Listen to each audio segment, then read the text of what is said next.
बहुत अच्छा लगा कि इतने कलेक्टर नए जनरेट हुए हैं जो काम कर रहे हैं। तो इसमें कुछ ऐसे भी थे जिन्होंने 10 साल की उम्र से कलेक्शन शुरू किया था, जैसे यतिन अरोड़ा हैं।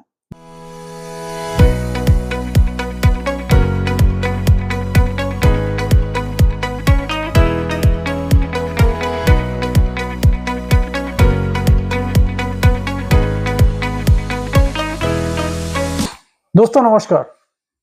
Royal arts and numismatic gallery रंग के यूट्यूब चैनल पर आपका स्वागत है। दोस्तों कल हमने यूट्यूब पर एक क्वेश्चन का वो डाला था फ्लैयर कि उसमें कौन कौन आदमी क्या क्या कलेक्शन कर रहा है, कितने टाइम से कर रहा है, किस चीज़ों में कर रहा है, किस बेसिस पे कर रहा है।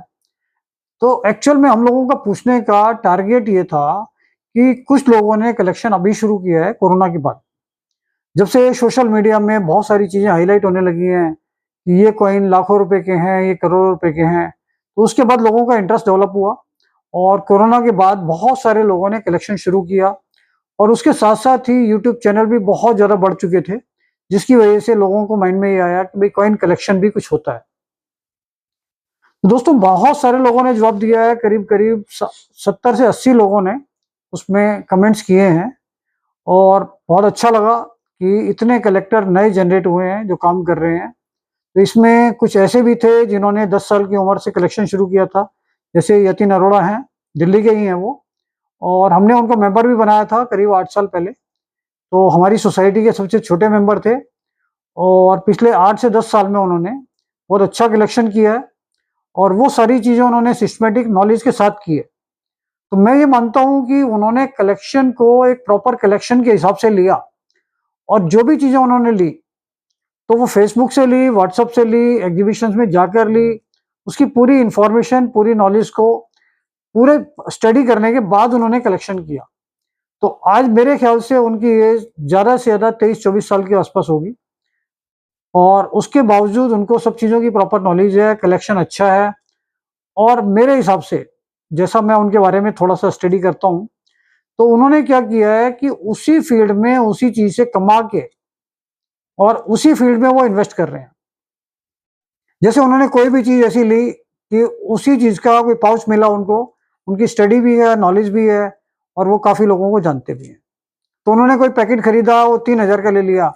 उसके बाद वो 5000 का बिक गया, 2000 पे उन्होंने प्रॉफिट ले लिया। इस तरीके से उन्होंने उस चीज़ को अडॉप्ट किया है और उनका कलेक्शन आज अच्छा है। कुछ चीज़ें उन्होंने मेरे को भी कभी-कभी ऑफ़र की हैं और मैंने उनसे ली भी हैं। दोस्तों और बहुत सारे लोग क्या कर रहे हैं कि कुछ फैंसी नंबर का कलेक्शन कर रहे हैं, कुछ नोटों में सिग्नेचर सेट का कर रहे हैं, कुछ लोगों को अभी भी अवेयरनेस प्रॉपर नहीं है, तो इसलिए वो वैष्णो देवी के सिक्के, 786 के रनिंग नोट, गेंडे वाली चवन्नी, इन चीज़ों के बारे में भी सोचते हैं। और बहुत सारे लोग क्या करते हैं कि जो डीमोनेटाइज नोट हैं 500 के और 1000 के, उसके अंदर भी बहुत सारे लोगों ने कलेक्शन किया हुआ है और उनके माइंड में ये रहता है कि भाई उसकी वैल्यू बढ़ेगी। तो ये चीज़ों का कलेक्शन एक शौक है, अच्छा है। मेरे पास रेगुलर बहुत सारे लोग आते हैं 786 के नोट लेके,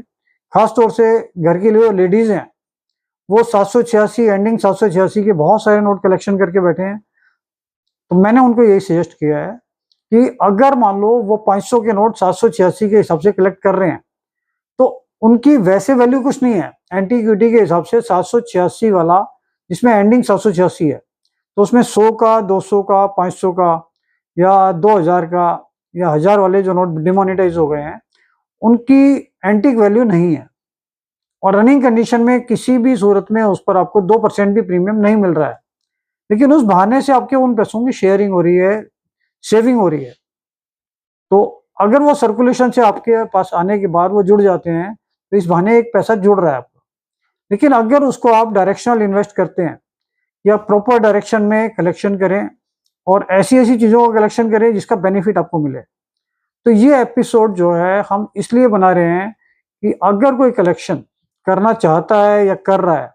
तो उसको एक डायरेक्शनल हो, अच्छे तरीके से हो, क्योंकि कलेक्शन की जो डेफिनेशन है, वो पर्सन टू पर्सन एज के हिसाब से वेरी करती है। जैसे फैमिली में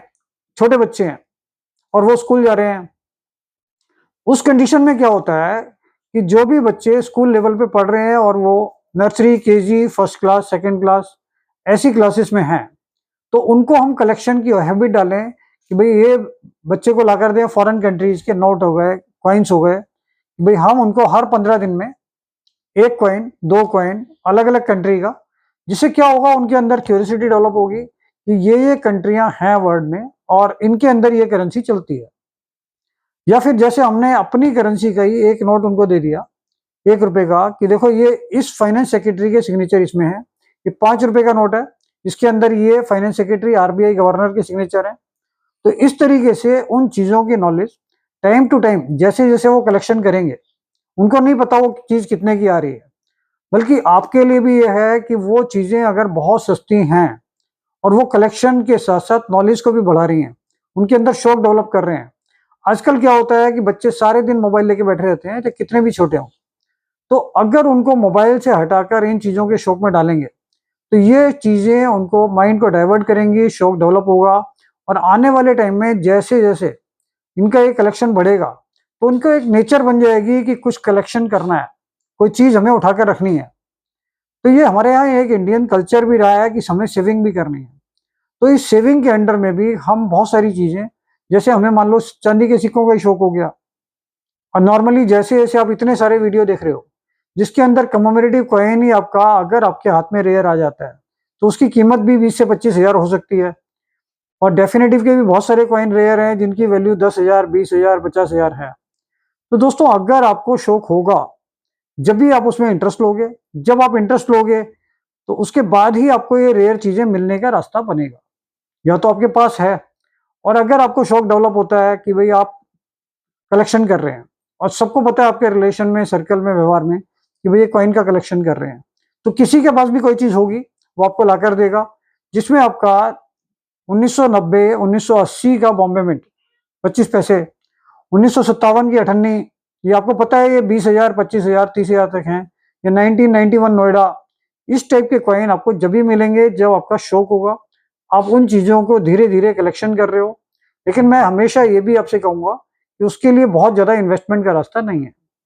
अगर ये शौक है तो इसको शौक के तरीके से कीजिए। अगर आपको इसमें इन्वेस्ट करना है तो इसमें बहुत सारी चीजें आती हैं, इसीलिए मैंने आपको सबसे पहले बताया कि ये कलेक्शन की जो फील्ड है, ये एज के हिसाब से वेरी करती है। बच्चों के लिए कलेक्शन का क्राइटेरिया बिल्कुल अलग होना चाहिए, और उनके लिए जो भी परचेजिंग आप करोगे, चाहे वो फॉरेन नोट्स में कर रहे हो, चाहे इंडियन नोट्स में कर रहे हो, वो बहुत इकोनॉमिकल होनी चाहिए। और हम रंग के थ्रू बहुत सारे कुछ ऐसे प्रोडक्ट निकालेंगे, लॉन्च करेंगे, कि हर महीने आप एक बजट बना लीजिए कि बच्चों के नाम से हमने 500 रुपये महीने में, या 1,000 रुपये महीने में, या 2,000 रुपये महीने में एक बजट बनाना है, कि इसमें रंग की तरफ से हर महीने उन बच्चों के कलेक्शन के लिए कुछ चीज प्रोवाइड की जाए, जो वो कलेक्शन करके उसकी नॉलेज, उसका एक रास्ता, कलेक्शन की हॉबी, ये सब चीजें उनके अंदर डेवलप हो, जो उनके मोबाइल की आदत को कम करे और उनके अंदर एक अच्छी हॉबी डेवलप करे, जिसका फायदा उनको फर्दर फ्यूचर में मिले। तो दोस्तों ये तो रही बच्चों की बात। बड़ों के लिए ये है कि अगर मान लो आप इसके अंदर एंटर होते हैं, कलेक्शन करते हैं, तो आपके लिए ब्रिटिश इंडिया हो गया, रिपब्लिक इंडिया में डेफिनेटिव, कमोमेरेटिव हो गया, ये चीजें कलेक्शन के पॉइंट ऑफ व्यू से अच्छी हैं। इसके लिए आपको इन्वेस्ट ज्यादा नहीं करना है, एक लिमिटेड इन्वेस्टमेंट के साथ साथ ये सारी चीजें आप कम से कम पैसों में भी खरीद सकते हैं। अगर आप रेयर चीजें लेते हैं तो उसमें आपको ये महसूस होना चाहिए, उसमें थोड़ी सी ये नॉलेज होनी चाहिए, भी अगर कोई एक रेयर कॉइन आपने 2,000 का लिया है, तो आपको स्टडी करना चाहिए कि पिछले 6 महीने पहले या 8 महीने पहले जो कॉइन आज 2,000 का है, क्या वो 1,000 रुपये, 1,200, 1,300 का था, जिसमें उसमें पैसों में बढ़ोतरी हुई। तो अगर वो साइकिल पीछे से चलती आ रही है पिछले 2-3 सालों में, वो चीजें महंगी हो रही हैं, तब आप उसमें इंटरेस्ट लो कि भाई वो चीज महंगी हो रही है, तो मैं अगर इन्वेस्ट करूंगा तो आने वाले टाइम में मेरे को इतना प्रीमियम आगे मिल जाएगा। बहुत सारे प्रोडक्ट हम रंग के ऐसे भी निकाल रहे हैं जिसमें हम बाईबैक गारंटी भी दे रहे हैं, कि अगर हमारे रंग के वेबसाइट से या रंग के कोई भी प्रोडक्ट आप लेते हो, तो कभी भी आपको उसको सेल भी करना है तो आप कुछ प्रीमियम से भी सेल कर सकते हैं उसको, हम ही परचेज कर लेंगे कुछ टाइम के बाद। जैसे जैसे टाइम होगा उनकी वैल्यू रेगुलर बढ़ेंगी। तो मैंने तो पिछले काफी टाइम में, लगभग 15-17 साल में, रियलाइज किया है कि जो चीजें हम 2,000 रुपए की बेचते थे, आज वो हम 7 से 8,000 रुपए की खुद परचेज कर रहे हैं। तो इतना इनिशिएटिव, इसमें इतना प्रीमियम बढ़ गया है सभी चीजों में। और ये फील्ड ऐसी है, इसमें इन्वेस्टमेंट भी अच्छा है, हॉबी की हॉबी है, और आने वाला टाइम इसका फ्यूचर और ब्राइट है। तो दोस्तों कलेक्शन का ये फील्ड जो है, ये आपको एक मेंटली बहुत हेल्दी रखता है, माइंड फ्रेश करने के लिए बहुत अच्छा है। और कलेक्शन के साथ साथ इसमें इन्वेस्टमेंट भी है, नॉलेज शेयरिंग भी है, और एक आपका सर्कल बनता है कि अगर आपका जॉब का सर्कल है या ऑफिस का सर्कल है, उससे अलग एक हटकर आपका सर्कल बनता है, जिसमें आप ऑल इंडिया में, ऑल ओवर वर्ल्ड में कभी विजिट करना चाहते हैं तो कॉइन एग्जीबिशन लगती हैं, वहां पर भी आप जा सकते हैं। तो इस तरीके की हॉबी के लिए ये सारी चीजें आपको कलेक्शन करना चाहिए। और दोस्तों, जो बहुत सारे कमेंट्स हमारे पास आए हैं, तो हम कोशिश करेंगे उनको सबको बहुत अच्छी तरह से रिव्यू करके, पढ़ के, आगे के आने वाली एपिसोड्स में उन सबका रेस्पॉन्स हम देंगे आपको। और ये चीज कंटिन्यू रहनी चाहिए, जिससे हम ज़्यादा से ज़्यादा लोगों तक जुड़ सकें और ज़्यादा से ज़्यादा कोशिश ये कर सकें कि कलेक्शन का क्राइटेरिया क्या होना चाहिए। इसी बारे में और चीज़ें आपके साथ डिस्कस करेंगे। अभी तक के लिए इतना ही। Thank you. दोस्तों, जो भी रंग के साथ कोई भी किसी भी तरीके की कॉइन्स और नोट्स की परचेजिंग करना चाहते हैं, वो इस गूगल फॉर्म को फिलअप कर दें।